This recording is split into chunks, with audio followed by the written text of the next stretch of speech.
because I feel, growing up through the years and coming through the fire service, that the company officer position is the most influential, therefore the most important, okay?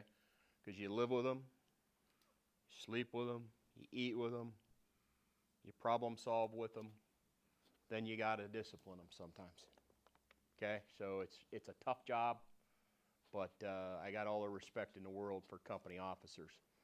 And I got in a position where I wanted, you know, I moved up through the ranks pretty quick, but I wanted to be in a position where I mentored company officers and share with them a lot of mistakes and challenges that I've had over the years. I could probably write a book on some of the things that I've been through as far as challenges and, you know, especially as company officers, right? Breaking fights up and, you know, going to see them in jail, et cetera, et cetera, et cetera. Seeing them get promoted, it's always a good thing. So seeing your people become successful is kind of a pat on your own back, I think. It's funny because when I was a captain at Station 8 on Long Street, I had 6 or 7 guys that were studying really hard, and I knew these all sharp guys. They were in the top, they scored in the top 30 on the lieutenant's exam. And I actually got investigated for it. Thought there was somehow, some way, Cannell's cheating and giving them the answers. It wasn't the case. It's just we practiced all the time.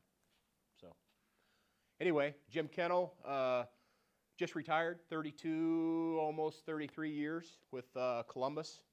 I've been in the fire service all my life. Been a paramedic since 1986.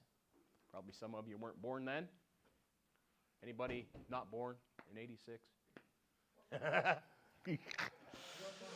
Woo!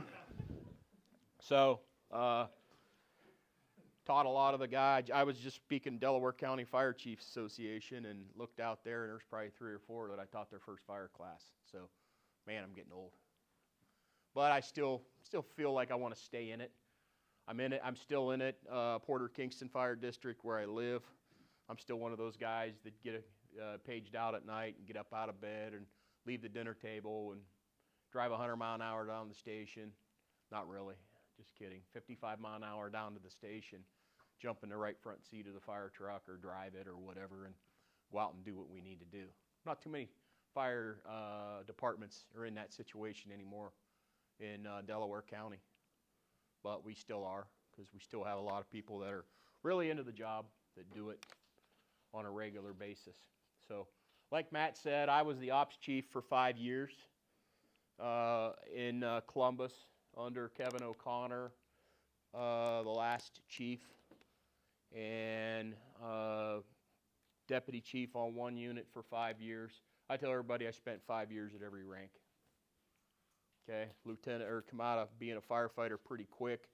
Lieutenant for 5 years. I've always worked in real busy places. The only slow place I ever worked was 33s in Polaris, and that's the closest I ever became. That's closest I ever got to become fired. So I blame it on the inactivity, okay? Because I'm ADHD. My mom or my wife says. I started my business because I got a lot of people say, "Hey, come teach a class for me here, teach a class for me there." Command 352 is my business. 352 is my dad's call sign. I started chasing him around when I was 8 years old at the fire service. He retired as a chief on the department where I grew up, a little town called Sebring. 50 years on the job, or 50 years on the fire department. He just passed away in July of cancer, and so I decided I was looking for a name for my business, and decided Command 352 was what I was go with. So that's where it is. That's my roots, and so there's no other explanation for it. So I started command training and training officers and the whole 9 yards back when I was a deputy chief, and I started that in Columbus, and it really had a lot of successful results. Somebody mentioned a little bit earlier, we're not all on the same page, right? And I agree 100% with that. Try to run a fire department with 35 stations, 3 different units, okay? My goal was for the fire chief, his goal for me in the operations was we need to be more consistent. So how do I do that, okay? How do you teach, or how do you can preach consistency all day long, okay? But how do you get there, right? And what I found is consistent training, consistent expectations are this way. And then when they don't meet the expectations, or they start operating off outside the box on their own island, then you got to bring them back in, okay? I didn't always tactfully bring them back in. That's probably why, I've been in a couple situations that I have in my career, okay? That's a mistake I made, okay? I'm not perfect, okay? But like your chief says, is you got to do things a certain way. You got to be disciplined, okay?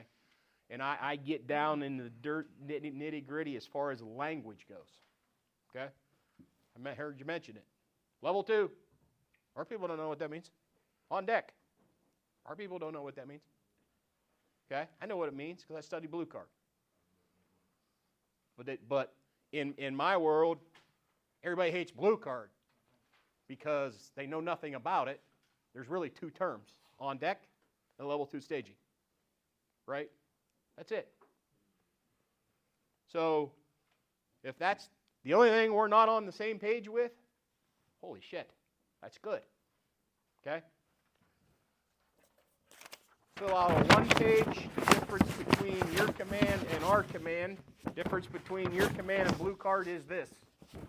Deck means you're next up. You could be the RIT crew or whatever. Level 2 staging or level 1 staging means this. You're already there. Or level 2 means, I don't really know what it means. Round the block.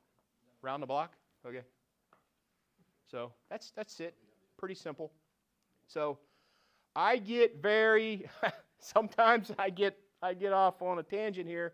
I get very passionate about this stuff, right? Especially this command stuff and teaching officers. So please don't get offended if I really get into it, right? And please say, hey, chill out, Jim, right? Please ask questions. Please ask questions. This class is only as good as the questions you ask. And if something you don't agree with or you don't quite understand, please raise your hand. Please. Okay? Because, hell, I can't be right all the time. I didn't invent any of this stuff, right? But I have a good, deep understanding of incident command practices. I have screwed things up royally. And I'll point out a couple fires. I always point them out. But then I've done some fires that really went right, that other people can't get right. And the thing about understanding this incident command system is I know exactly what they did wrong, right? And what I do with my training is I put you in that moment. Not to see you screw up or think you're going to screw up, because then I can stop you, tell everybody to stop. The fire's going to hold on. We're going to put everything on pause.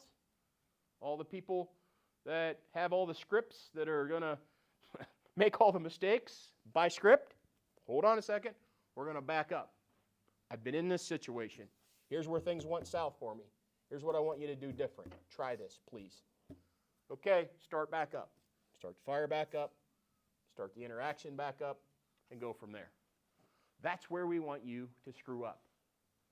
You make mistakes. I heard it several times. That's how we learn, right? I don't want you to have your first working fire standing in the front yard and you'll see one coming up, okay? I don't want this to be your first encounter as an officer that needs to make a decision, okay? I agree with everything you said back there, fellow with the beard, okay? Okay? But do you have the courage to make those unpopular calls? Do you? That's what I challenge you. Okay? My first fire as a battalion chief. I'm listening to it. They got an ass kicker. And I can hear 22s in there getting it done on the radio, talking back and forth. It's in Hamilton Township. But the time's ticking, people. When I got there, they were in there for 20 minutes. And when I pulled up, I had flames still blowing out the second floor, A side. What's my thought process? They ain't doing something right. Fire's been burning at least 20 minutes, and they're not making headway. So I said, 22s, back out. I didn't say I'll give you 5 minutes. I said, back out. I've never had anybody tell me, hey, Chief, just give us 5 more minutes. Because when I say back out, it's with confidence. Okay? And when they came out, they were pissed off. We had this. Damn new chief. You did? Anybody been to the sandwich shop, the famous sandwich shop down on the south end of Columbus? That was. It's got that big challenge ham sandwich. Yeah. I burnt the high deli to the ground. Not by fault. Okay? Based on Houston, Texas, McDonald's fire. Okay? I was a deputy chief. Heard it go out, middle of the night. Jumped in my rig. Started down there. Everybody was there before me. Engine 14, we got this. Engine 14, you got a HVAC system right above your head. Okay, engine 14, yeah, come on guys, you gonna get it? Engine 14, we got this. And the hair starts standing up on my arms, driving down there. Okay? That vehicle's an old police cruiser. That boy gets it, and I'm coming. I'm like, damn, this is gonna be McDonald's all over again. I walk up to the battalion chief, didn't say I'm taking over. I said, you got 2 minutes. 2 minutes. And I'm watching my watch. I probably shouldn't have said that. Oh, they have it. They have it. There's flames coming through the roof. They don't have it. 2 minutes is up. Back them out now. Yeah. Back them out now. Backed out. We sat back for about a half hour and watched the place burn to the ground.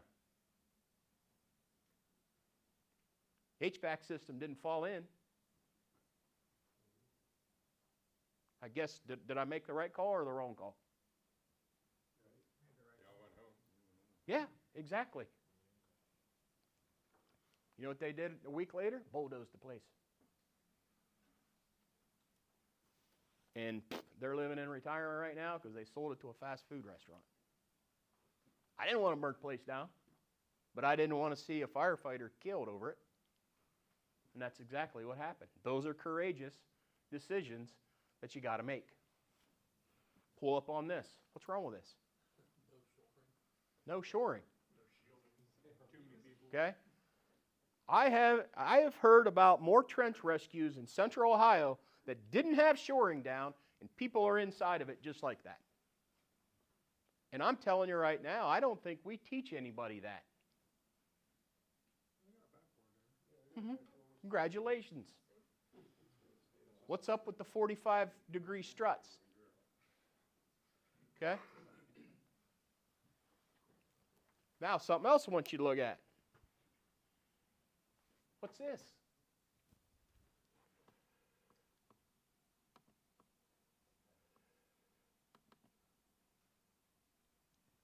There's a small picture of it. Nice looking ground pad right there. What is it? Yeah, yeah. So, do you have the courage to pull up and stop something like that from happening? Several people claim they did, but the battalion chiefs say, no, it's my scene, I'm running it, I want that person out now. Several people are like, that's not the right thing to do. Well, what do you do? Okay? The problem lies also, every rank except for the fire chief was at that call. And that's why we say the highest ranking official, even though he's not in command, he's responsible. Because we think he should have the courage to say, hit the bricks. There's one thing different about the administration now versus then. I would have said, hit the bricks. I'm in charge. This is not right. We're going to stop everything and everybody get out of the hole now. But the guy's only buried up to his waist, Jim. I know that. But we're putting his life in danger and ours. So, courageous decisions is things you got to think about. And what's the priority? Life safety, your own, right? You want everybody to go home, right? We have a fire that goes shitty. But chief, everybody went home. Okay? What's your thoughts on that? Successful or unsuccessful? Huh? Well, I'm going to show you one. I'm going to show you one. What went bad? The entire roof burned off this apartment building when I don't think it should have. Did they go home because of the decisions we made, or was it luck that they went home? Probably the decisions. I mean, we could have kept them in there longer, right? But there are other things that could have been done a little bit different, right? So I've gone to critiques afterwards, and I think the only reason they critiqued it because I was there, right? Like, and I always use this, right? When I was the ops chief, it's like, hey, I'm going to stick around for your critique because, it's probably about that time. Oh, yeah. Oh, yeah. Hey, all company officers, come on over here to the command post. Right? And I'm like, don't you do critiques on all the calls? Which I know they don't. Right? But if you don't, you're screwing things totally up. Because there's 5 things we can train on. There's at least 5 lessons we're going to learn here, good or bad. Right? And I said to them, I said, fellas, we were a football team today, and we got our asses kicked 49-0, or 49-3. I gave them 3 points. They're like, what a jerk. But I said, that's kind of the way you want to look at it. Right? I admire Nick Saban. Right? If someone said, who are you similar to? Nick Saban. Right? You ever see him rip a coach's ass? Probably screwing up, right?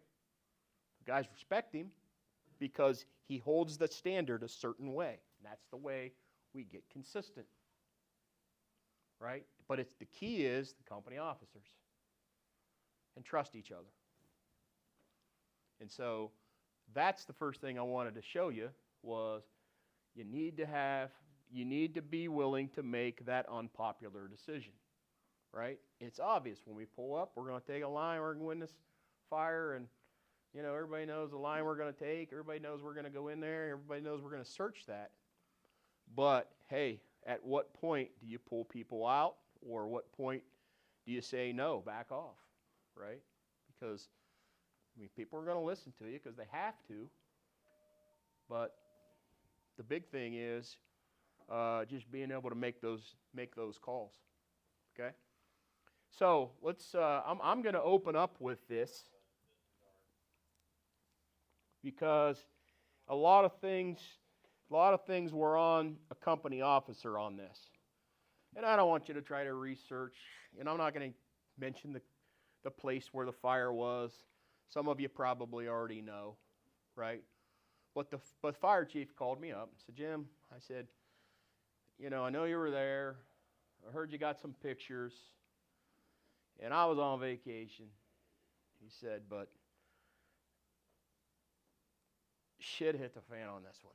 2 people died. Firefighter got burnt. Everybody wants to hang the officer. I show up the next day or 2 days later, and this place is in the ground. There's nothing left of it but ashes. Okay? They went the first time, put it out. 3 o'clock in the morning, it's fully involved. So, Chief hears the world ended when he was on vacation. He comes back, and he's got nothing to look at except for a hole in the ground. Okay, so I said, well, I'll help you unravel this, and I'll give you my opinions. Obviously you called for my opinion, where it started, how it started, and how this thing unraveled. And when we get into some smoke reading coming up here and some flashover talk, then tomorrow we're going to get into all the radio talk and command stuff. But I want to open with this simply because you're going to be amazed what this place looked like. You guys got to go to that. Okay? Because I was amazed. Okay? So keep in mind, there's a 911 call comes from this place at 8:10 in the morning. Hang up. 911 hang up. There's some question as to how that occurred, but it's the landline at the house. These elderly couples still have a landline at this place. So in the county that this is in, they dispatch the sheriff. They try to call back, no answer. Dispatch the sheriff. Sheriff responds. Sheriff gets diverted to an automobile accident with injuries. Second sheriff gets called to the scene, arrives 47 minutes later. Okay? And here we go. And I'm showing you this for several reasons, because I don't think this is a real successful event, but there are some factors.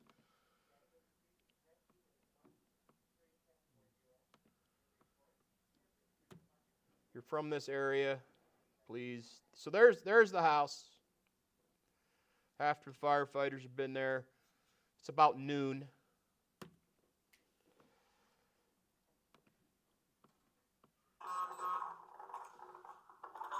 "47 minutes after the 911 call.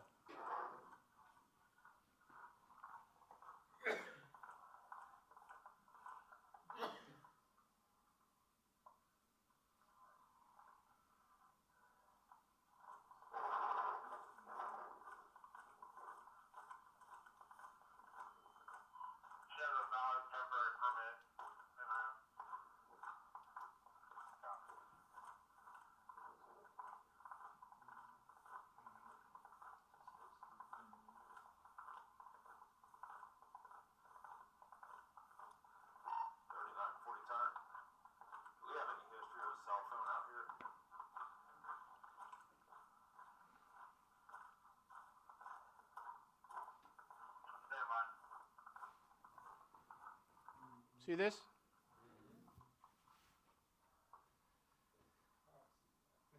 "24 hours from now, this place is going to be nothing but ashes, and there's 2 dead people inside that structure right now." I've got one 16. Stand by. Okay. All the windows on the house are smoked over. I can't see if there's anybody inside. And I am not picking on this sheriff at all. Up to this point, he's probably done all the right things.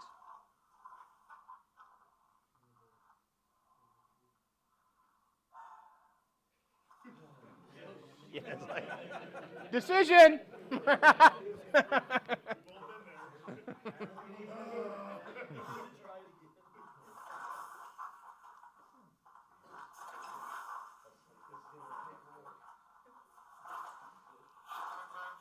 Three kicks and I'm out.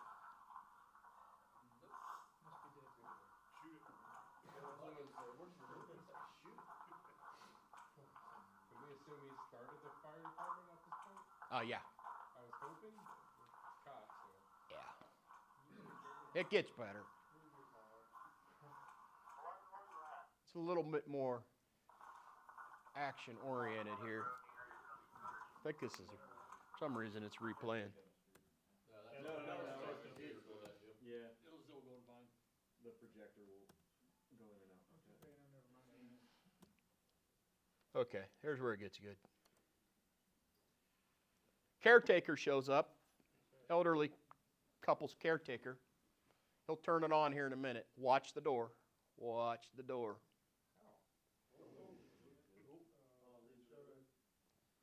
What's a fire need at this point? I'll open the other door. Hang on. It's coming.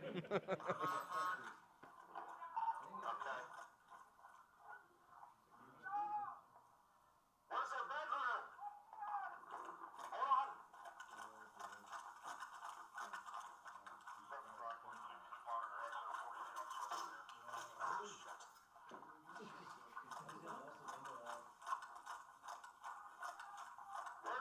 Where's it at? Where's their bedroom? Right there! Where the window's at? Please, I kicked out the fucking door!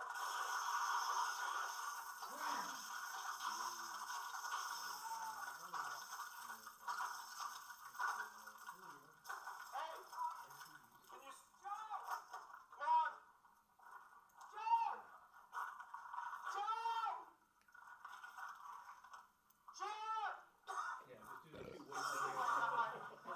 Just stay back.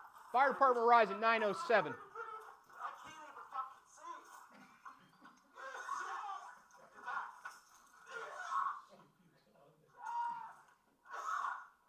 Get back. 911 call was an hour ago. I know. The squad is en route. Let me get my APR.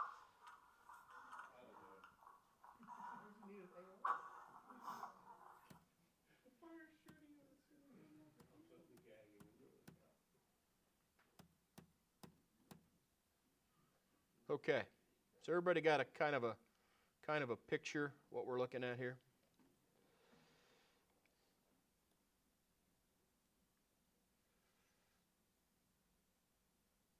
I'll get back to the smoke reading, but from a tactical standpoint. All right, let me put that back up there. So, First Engine Company got, I think the company officers been on this department for in the neighborhood of 20 years. Okay? In the back of the truck, he's got a 4 and 4. 4 days on the department and 4 months on the department. Okay? What do you think about that? You deal with the team you have, but it makes all the decisions different. You have no experience at all. Okay. Any kind of- Now he's got a somewhat experienced. Now, mind you, their most experienced firefighter, he calls himself Badge 1. You guys got a Badge 1? 3 years on the job. Okay, so you're kind of taking a look here at the dynamics here of the fire department. Guy driving's got some experience. He's the most experienced guy they got. Okay, pulls up. He's getting, sheriff is saying this, sheriff is saying that. Two people are trapped. Blah blah blah blah blah. Rolls in. That engine didn't roll up that close. It was back, I think, a little bit. Comes across the radio, gives a very, I'd say, a decent radio report, size up. But he says, we're going to be in rescue mode. What does that mean? Because I don't. Okay? Heard a firefighter the other day say, we're going to slow roll this. What the hell does that mean? Sounds pretty cool. Yeah. It's vacant, but we're going to slow roll it. We're going to be entering, but we're going to slow roll this. Okay? I don't know what rescue mode means. I think every fire I go to, I'm in rescue mode until they give me that magic word. Okay? So, come to find out, okay, I'm going to have a fixed command out front. My 2 firefighters are going to go get it without a hand line. Okay? I got fixed command. 2 firefighters who are the most unpredictable people on the fire ground at this point enter through the garage, enter up under that smoke, get in about 5-6 feet. One of them ain't having it. Out he comes. The 4-dayer. You're like, fuck this job. I'm out. No, he didn't do that. He had some kind of trouble with his mask, and out he come. They checked his mask out, sent it to the factory, anything wrong with it. Okay? Firefighter number 1, 4-monther, he getting in there, right? But he ain't got no, he gets in so far. He's doing a left-hand search pattern, gets into the master bedroom with the window broken out, zips around the master bedroom by himself, comes back out in the hallway. By this time, he's super panicked. He's super pumped. The next engine gets there. They send a charged hand line in. The pump operator had the hand line down. They grab the hand line, come in. He hits one of their firefighters, knocks her mask off. Now she's out. He ends up by himself with the officer from the second engine, and then they get in there and start spraying water. They're still not into the kitchen yet. Somehow he gets separated. Or no, the officer goes back, makes sure his firefighter's fine. That firefighter then gets separated and bails out the back. Shit's hitting the fan at this point. Okay? They got fire in the kitchen. They're putting fire out. Next engine comes. They go around back. They open the back door. Grandma's dead at the back door. They pull her out. What else happened? Third engine comes in. They get shipped in with another line somewhere, somehow, I don't know. They get in the basement. Shit don't look right in the basement. They get out of the basement. This went on for about 20 minutes. Finally, somebody reported holes in the floor. We think the fire's under us. They pull everybody out. Okay? At this point. Just that middle section has a basement under it. Left section's on a crawl space, right section's on a crawl space, etc., etc. So then it's now squirt water in the basement, blah, blah, blah. Once we think the fire's out, everybody else goes home. Then the big investigation begins. Grandpa's still dead in there. He rode the floor down. More than likely what happened was everybody knew this was going to happen. He's a smoker. He's on oxygen, emphysema, whole 9 yards. We know he's going to set that house on fire one day. This is all investigative information that we got. And sure enough, that's more than likely what happened. Okay? I can kind of look at the smoke when he opened that door, and I got some screenshots of some of the pictures of the smoke and how the smoke lifted a little bit to kind of prove that it was on that same level. What probably happened is he's got high ceilings in the middle of this structure, right? And if you think about it, high ceilings, maybe 15, 18, 20 feet ceilings in that middle of it, and you got a couch that caught on fire with the victim, and it sat there, and the gases went up and started to back down. It's not like 8-foot ceilings or anything like that where it spreads out quick. And it just pretty much started to snuff itself out. Okay? Wasn't ready to be out till the doors got open, got a little bit of oxygen, okay, and kicked back up. We think she got out of bed, went to try to see the husband, saw that the couch was consumed in flames, as well as that probably the person with it. And then she tried to get out the back door and collapsed the back door. When they went to push on the back door, they couldn't open it because she was in the way. Unfortunate situation. But what mistakes were made? Fixed command poster. Would anybody take a fixed command on that? Not with that team. No. Yeah. Single engine. Yeah. But you got help coming. There's 2 reasons you pass command. 2 reasons. 1, to go save a life, because your participation is needed to save a life. And 2, accompany an inexperienced crew that you're not confident with. Okay? Nothing against those firefighters, but I'm not confident in these guys yet because I don't know what they can do or not do. Right? Rather than get in there and they start yelling and screaming and panicking, calm down. Calm down. We got this. Let's keep moving forward. Okay, come on, let's go. Yep, you can't see. This ain't a training fire. This is black, sooty, shitty smoke that you can't see a foot in front of your face.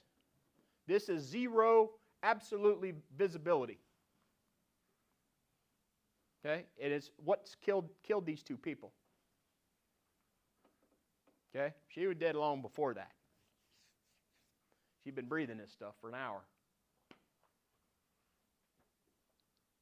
This is some company officer decision makings that probably should not have been done.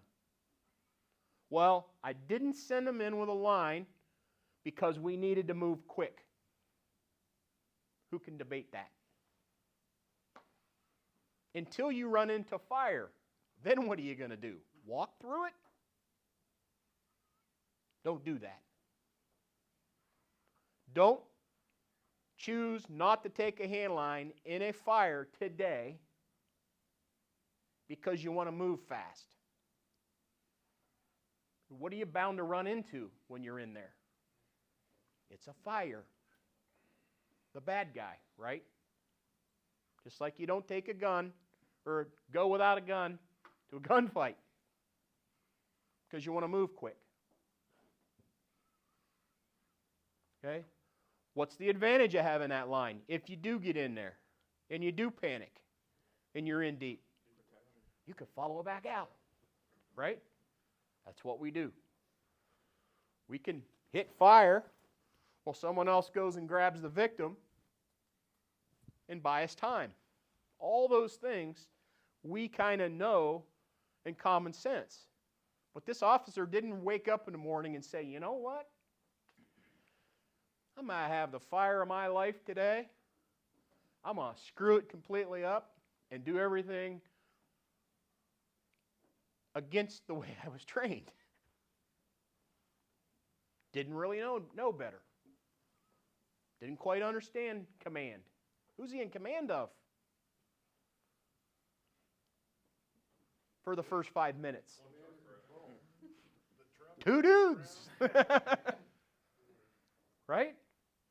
Now, that's not to say once the 56 other tankers, fire engines, and chief's cars show up that he doesn't take a step back and say, now I'm in fixed command because I have all these resources and people that I have to coordinate to get this job done. Okay? That's understanding the command system. Now, the one thing I didn't quite understand, as soon as a chief officer arrived from 2 departments away, he said, you got operations and I'll keep command. What does that mean?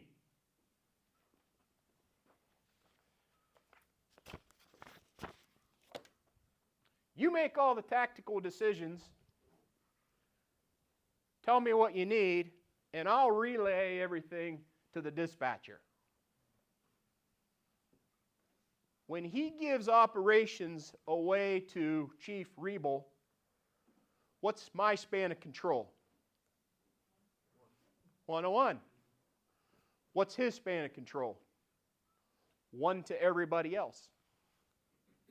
Okay?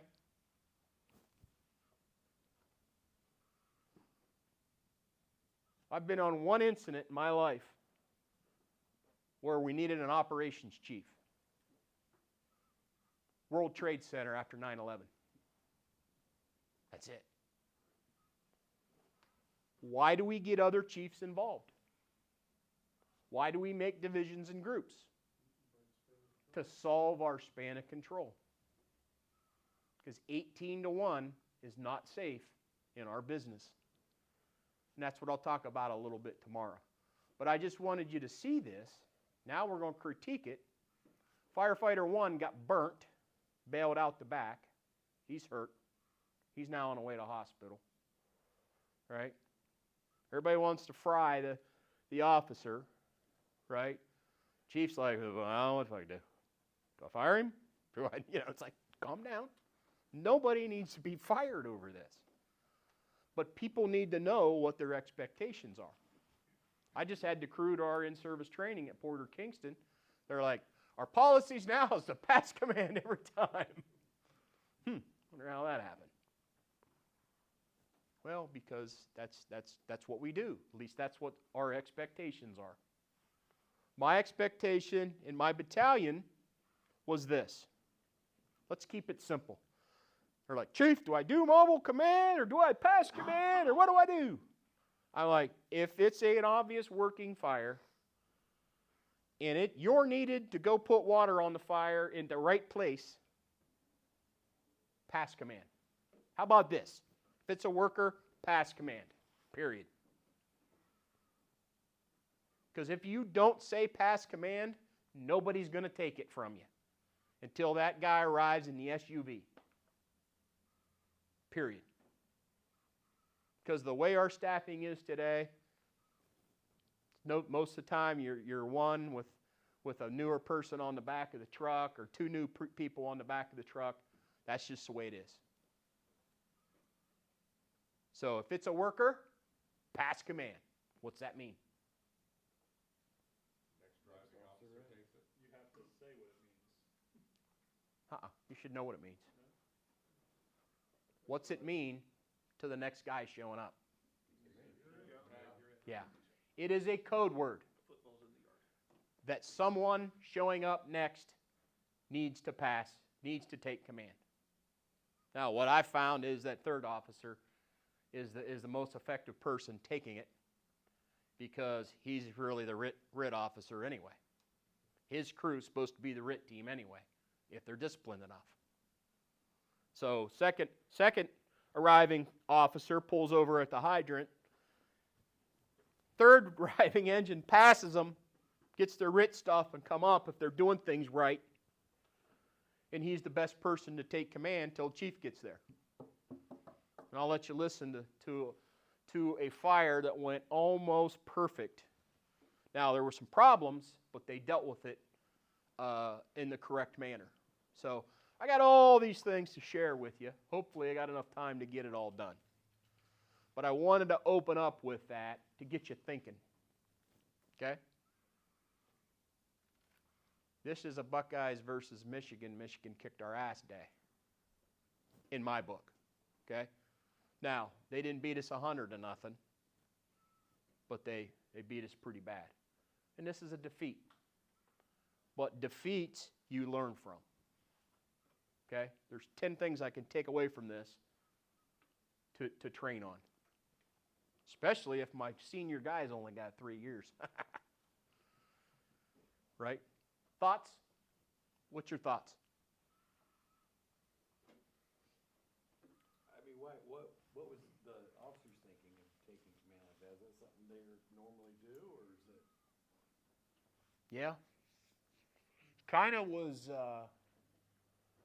kind of always, sort of like let's say you have a station. I do a lot of work with Worthington, okay? And we've had a lot of success working together. But Worthington goes out of the door 90% of the time with an engine, a ladder, and a chief. Only got one station. That's what they roll out with.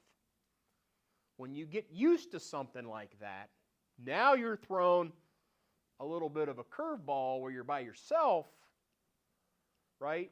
Shit, what do I do? What, I don't know what it's thinking, right? If you're going to take command, but don't give it to somebody else once they get there. I don't know. I don't know that thought process, and I'm not getting involved in that. My recommendation is make sure this fella knows his expectations and make sure that he's willing to go in a fire. If that's not the case, you got yourself a problem here. But in the future, that was the wrong decision. In the future, you got to make a different decision than that. Was there a chance that he thought he was doing the right? He had to think he was doing the right thing. I've got such young guys that it's going to be better for me to be able to keep command and keep this whole big picture. That way, I can kind of orchestrate. Yeah. My problem is you have command, but you have no control. Yeah. Well, at least when the second engine come running up, he said, I got a firefighter in there. I don't know where he is, and he's all by himself. I need you to go find him. Another mistake, he didn't announce that over the radio. And he wasn't responding via the radio. Right? So that's something we got to get used to doing. Hey, I got all companies coming up. I got a firefighter missing. It's Marzetti, his last known location, and he went in the garage. You see him? Holler at me or something. I don't know. And you got to think, as stressed out as that guy was anyway, he probably didn't hear anything on the radio. He didn't. His tunnel vision was so locked in, he didn't hear anything No. going on with that. Oh, no. And I think the difference on that, you look at it too, when you think of resources, I mean, being out in the country, you may hear a truck, but that doesn't mean they're close to you. Oh, they were right on him. It's country roads, and you could be a mile away, the Yeah. flies, but it could still be Yeah. minutes before they get there. But they were still at the auto accident. Right? And so they needed to clean their shit up, put it back on a truck, and let's roll. So they were about 5 minutes behind the call. So the next few engines, luckily, the next 2-3 engines were right on them, right on top of them, coming up the road. So really, I've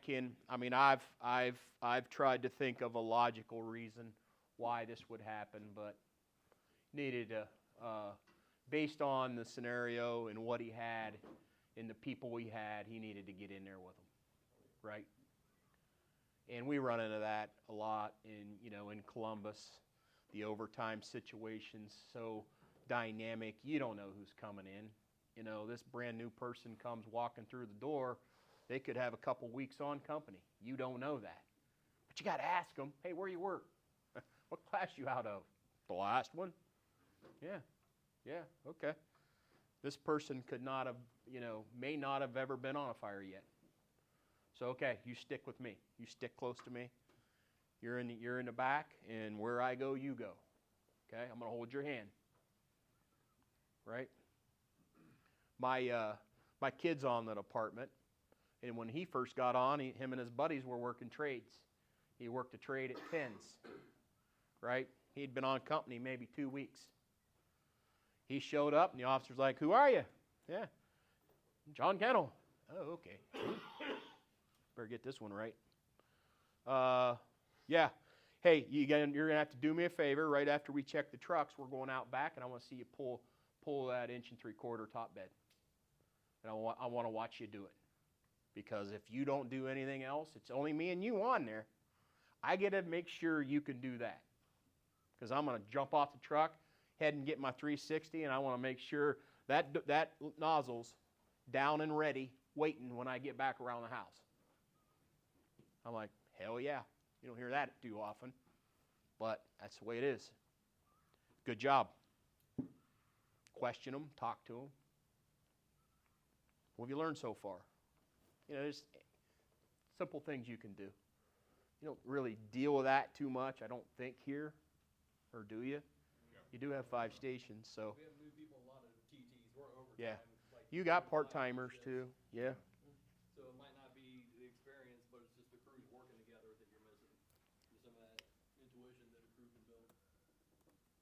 You might only see a part-timer once every 3 months or something, depending on where else they're rotating and everything else.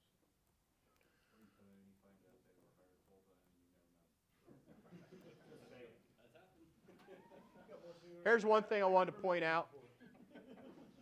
This is the captain's first working fire, riding in the seat. What do you see? There's still people in there. We got this, Cap. Give us 5 more minutes. Everybody inside's got more experience, more time on than him. He's now the chief out front, running shit. How long have you been at it? Huh? Oh, I don't know. Doesn't matter. Yeah. Who knows where this fire's going? The ladder driver, right? It's like, oh yeah, I've seen this before. Putting this sumbitch up. He's like, training another chief here. Now, luckily, you know, we got chiefs on top of chiefs, and the next chief showed up and said, holy shit, get them out of there. Okay. Hey, guys, get out of there. But this is what I'm saying, you know. Old Smokey says, give me 5 minutes. You think maybe he's going to put that out, right? He's got more experience than me. No. That's bad looking right there. That's bad smoke. You see this kind of stuff, and it's turbulent as hell, that's bad smoke. Okay? You're burning the roof off that. Period. We got this. No, you don't. Come on out. Pull out, at least get down the stairs, back up, let's reconsider this. Let us flow water, let us hit it with the ladder pipe, whatever, but get out. Okay? That's a pretty obvious. Okay? Who can tell me where the fire is in this particular, just by looking at the door? I would say if I don't know where the fire is and I see that smoke, very good. When it covers the entire doorway, that's very obvious. Okay?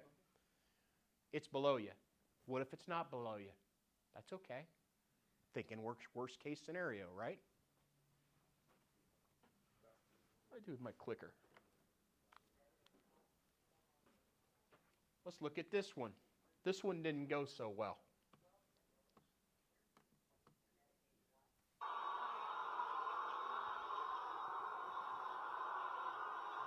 Where's the fire? Yeah. Terrible picture. It's the best I can do.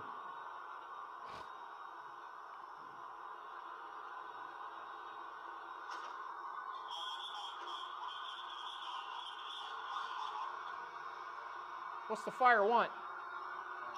More air. Watch the flow path change.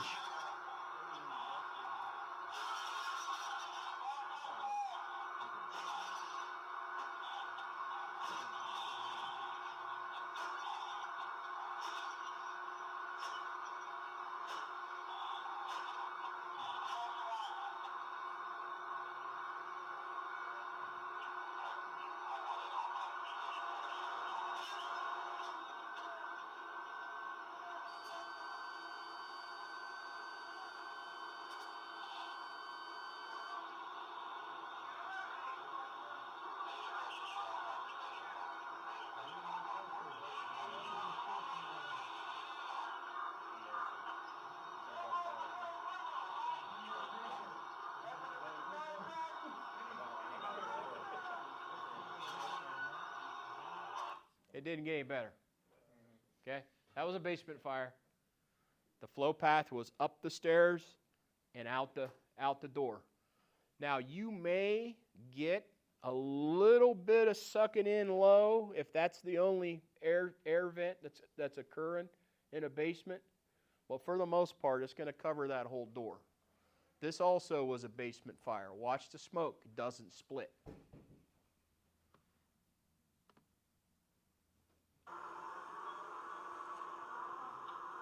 Can't tell, firefighters are kind of in the way, but it's low. Yeah.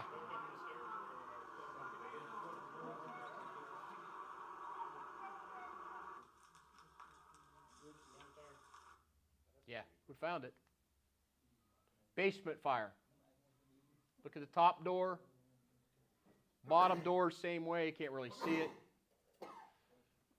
Okay? There's where we're talking about half split point. Right? That'll tell you the fire's on that floor. Obviously, it's in this room right here. Fire on the same level. Okay, here, this actually was a fatal fire as well. But this is, I showed up the next day to kind of nib around, see what they had. But watch the smoke coming. It's same level fire. But it's in the back. Chick's trapped on the second floor. But watch how the smoke just comes out of the top. Gets a little drama. I don't know what fire department this fellow's on. I don't think he is on one, but he's got a shirt that says it.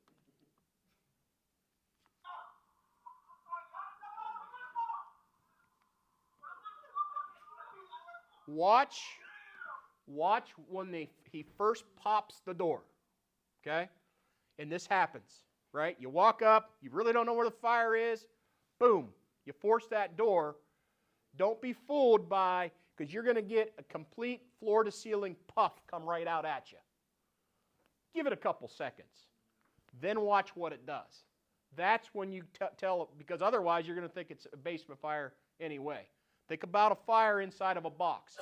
It's full, it's got pressure, you open the opening, it's going to all puff out at once, then it's going to start sucking back in if the fire's on the same level. I'm going to start this over again and watch the door first get popped.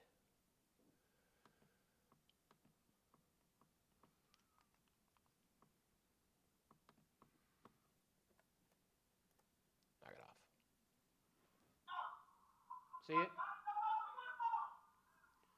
Then watch it start to breathe.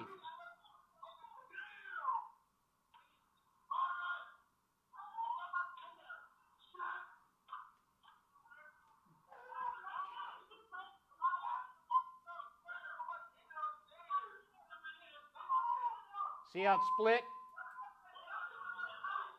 Air in low, exhaust out high. I ain't going in there.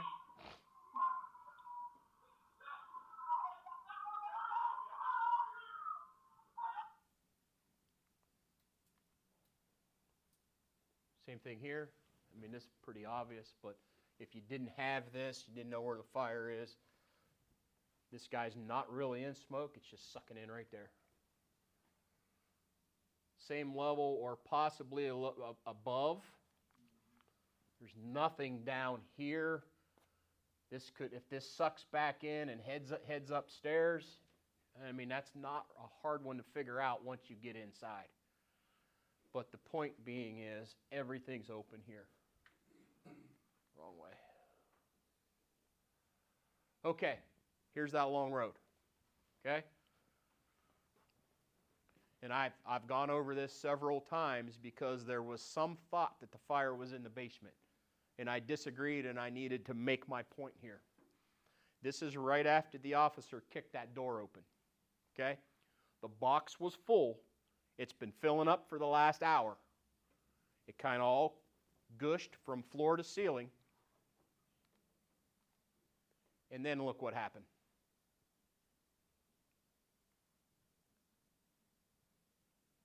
Started sucking back in low. Now there's not another opening until he goes around back. Same thing here. Okay, when he first took it out, the box kind of relieved itself, but then there's an opening on the opposite side of the house, and when it started, you can look in here and see up under the smoke. more than likely that fire's on the same level.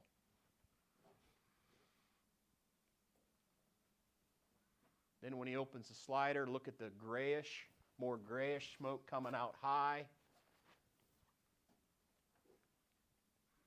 Here it's coming out high, low. Just kind of indicates the same level fire.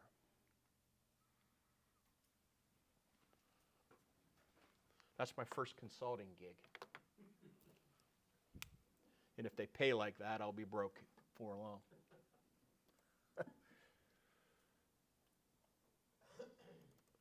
You guys need 5 minutes? Okay. Take 5.